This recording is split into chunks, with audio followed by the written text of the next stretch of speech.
विश्व के संरक्षक विष्णु विभिन्न रूपों में पृथ्वी पर अवतरित होते हैं। उनका परशुराम का अवतार किसी पत्नी से नहीं जुड़ा, राम का अवतार एक पत्नी से जुड़ा है, जबकि कृष्ण का अवतार कई पत्नियों से जुड़ा है। इस प्रकार विष्णु विभिन्न परिस्थितियों में विभिन्न तरीकों से प्रकट होते हैं।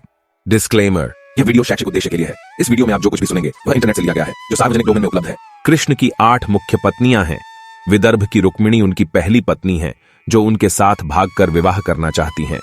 भालू राजा जांबवन की बेटी जांबवती उनकी दूसरी पत्नी है। कृष्ण के बल से प्रभावित होकर जांबवन अपनी बेटी विवाह में कृष्ण को सौंपते हैं। सत्यभामा, जो उनकी तीसरी पत्नी है, एक बहुत ही समृद्ध यादव महिला है। कृष्ण सत्यभामा के पिता के भाई के हत्यारों को पहचान लेते हैं और इसलिए वे कृष्ण से प्रभावित होकर अपनी बेटी कृष्ण को सौंपते हैं। कृष्ण की चौथी पत्नी कालिंदी है, जो यमुना देवी का दूसरा नाम है। यमुना एक महिला का रूप लेकर कृष्ण की पत्नी बनना चुनती है। कोसल की राजकुमारी सत्या उनकी 5वीं पत्नी है। 7 जंगली बैलों को वश में करने के बाद कृष्ण सत्या से विवाह करते हैं। अवंती की राजकुमारी मित्रविंदा और कैके की राजकुमारी भद्रा भी कृष्ण को अपने पति के रूप में चुनती हैं। धनुर्विद्या की प्रतियोगिता जीतकर कृष्ण मद्र की राजकुमारी लक्ष्मण को हासिल कर लेते हैं। इस प्रकार अलग अलग तरीकों से कृष्ण को अपनी 8 पत्नियां प्राप्त होती हैं। मित्रविंदा, भद्रा और कालिंदी स्वेच्छा से कृष्ण से विवाह करती हैं।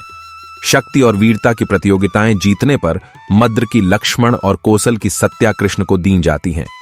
कृष्ण के बल और कौशल से प्रभावित होकर सत्यभामा और जांबवती के पिता उन्हें कृष्ण को सौंपते हैं। इनके अलावा कृष्ण की 16,100 पत्नियां हैं। मगध के राजा जरासंध ने इन महिलाओं को बंदी बनाया था। जरासंध की मृत्यु के बाद ये महिलाएं बेघर हो गईं, इसलिए कृष्ण उन्हें अपनी कनिष्ठ पत्नियों के रूप में स्वीकार करते हैं। सवाल यह उठता है कि कृष्ण 16,100 महिलाओं की जरूरतों को कैसे पूरा करते थे। भागवत पुराण के अनुसार जब नारद मुनि द्वारका गए तब उन्होंने हर घर में कृष्ण को पाया। वास्तव में कृष्ण 16,108 रूप लेकर अपनी प्रत्येक पत्नी के साथ रह रहे थे। कृष्ण में वह क्षमता थी कि उनकी प्रत्येक पत्नी विशेष महसूस करे। वह अपनी प्रत्येक पत्नी को अपना पूरा ध्यान देते थे। केवल एक दिव्य व्यक्ति यह कर सकता है। इससे कृष्ण का भगवान का दर्जा और सुदृढ़ बनता है।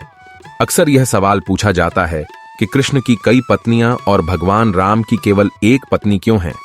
हिंदू पुराण शास्त्र अलग स्थितियों के लिए अलग सत्य स्वीकार करता है।